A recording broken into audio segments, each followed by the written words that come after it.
Teman-teman, selamat pagi, salam sejahtera bagi kita semua. Jumpa kembali dengan saya Pendeta Abialtar dalam pelayanan renungan pagi.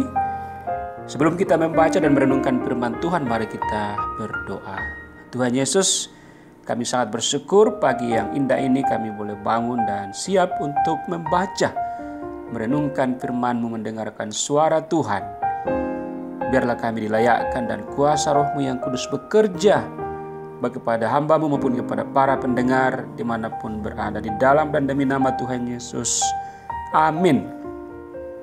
Teman-teman semua, firman Tuhan yang hadir bagi kita semua di pagi ini dari Lukas 6 ayat 31. Lukas 6 ayat 31. Sebagaimana kamu kehendaki supaya orang berbuat kepadamu, berbuatlah juga demikian kepada mereka. Teman-teman yang dikasihi oleh Tuhan Yesus, Thomas Jefferson pernah mengatakan bahwa kejujuran adalah bab pertama dalam buku hikmat dan pengetahuan. Kejujuran adalah bab pertama dalam buku hikmat dan pengetahuan. Dalam sebuah kisah tentang seorang manajer konstruksi yang culas, diceritakan bahwa sang manajer ini selama bertahun-tahun dia dipercaya oleh majikannya mengurusi puluhan bahkan ratusan proyek pembangunan rumah. Tetapi kepercayaan itu disalahgunakan oleh sang manajer dengan juga selama bertahun-tahun dia terus belajar menyempurnakan kecurangannya. Dia sangat lihai menggunakan uang perusahaan untuk membeli material bangunan berkualitas rendah, mengabaikan perencanaan bangunan yang benar demi mengurangi biaya untuk dimanipulasi, menggelembungkan harga pembelian material dan sebagainya, yang ujung-ujungnya adalah sebanyak-banyaknya uang korupsi masuk dalam kantongnya. Nah, orang yang tidak jujur seperti manajer tadi adalah orang yang tidak akan tenang dalam hidupnya.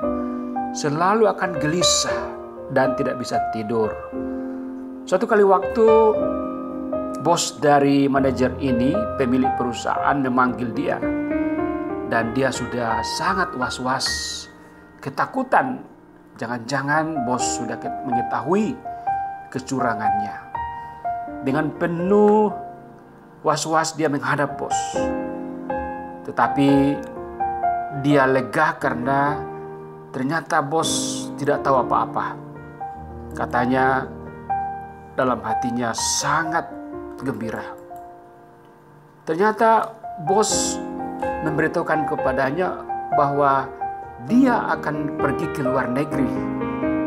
Dan dia menitipkan pesan supaya dia bekerja dengan baik, dengan jujur, dan memelihara perusahaan mewakili bosnya.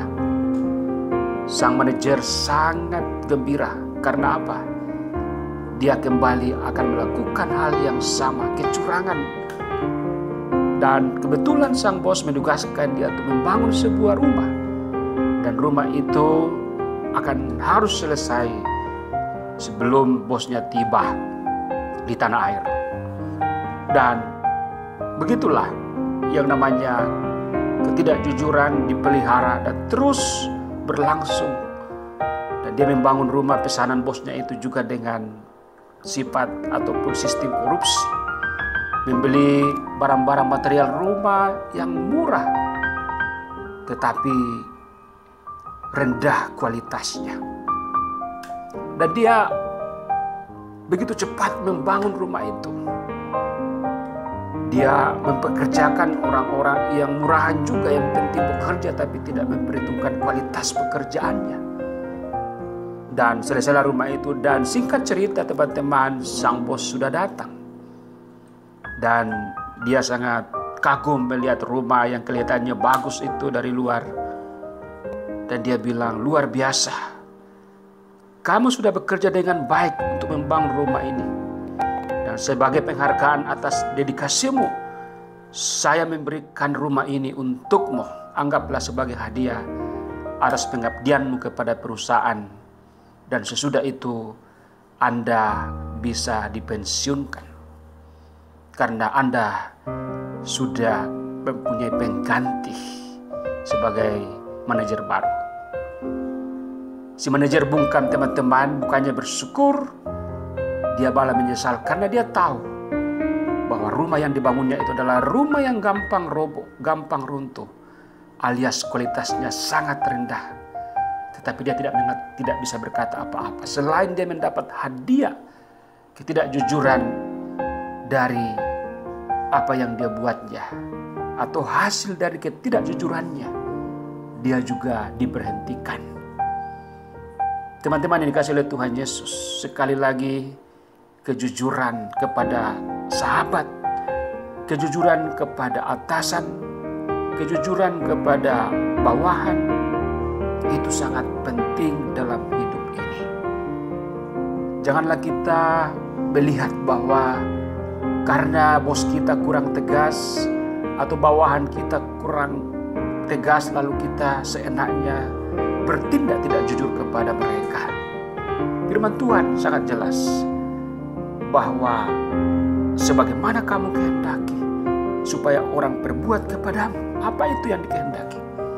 Sekira kita tidak menghendaki orang mencurangi kita, orang yang bekerja pada kita tidak jujur, kita tidak mau itu. Kita mau yang tulus, yang ikhlas, yang berkualitas.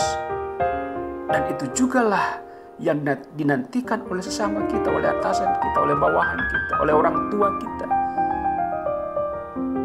Berbuatlah juga demikian kepada mereka. Oleh karena itu, teman-teman yang dikasih oleh Tuhan Yesus, firman Tuhan sangat ini pada pagi hari ini mengingatkan kita, kejujuran adalah bab pertama dalam buku hikmat dan pengetahuan. Kejujuran dan integritas akan menghasilkan karakter yang baik, hidup yang berbuah lebat memberkati banyak orang, dan juga memuliakan nama Tuhan. Hindarilah praktek-praktek korupsi yang mungkin pada saat sementara sangat menggiurkan dan sangat menyenangkan. Tetapi seperti yang dialami oleh manajer tadi, kita akan menerima hadiah dari hasil ketidakjujuran yang tentu tidak akan berguna dan malah akan mencelakakan kita. Mari kita melanjutkan aktivitas kita pada hari ini dengan menjaga bahwa kita tetap jujur, berintegritas, dan juga mengingat firman Tuhan ini. Sebagaimana kamu kehendaki supaya orang berbuat kepadamu, perbuatlah juga demikian kepada mereka. Maka Bapa di surga akan memberkati kita semua. Mari kita berdoa. Terima kasih Bapa, Engkau mengingatkan kami tentang kejujuran, integritas, dan biarlah kami melakukannya dengan penuh kerendahan hati, seperti untuk Tuhan dan bukan untuk manusia. Kami mau menyenangkan hati-Mu hari ini dengan melakukan firman-Mu. Tolong kami di dalam nama Tuhan Yesus. Demikian teman-teman, renungan pagi pada saat ini. Tuhan Yesus tetap memberkati kita. Haleluya. Amin.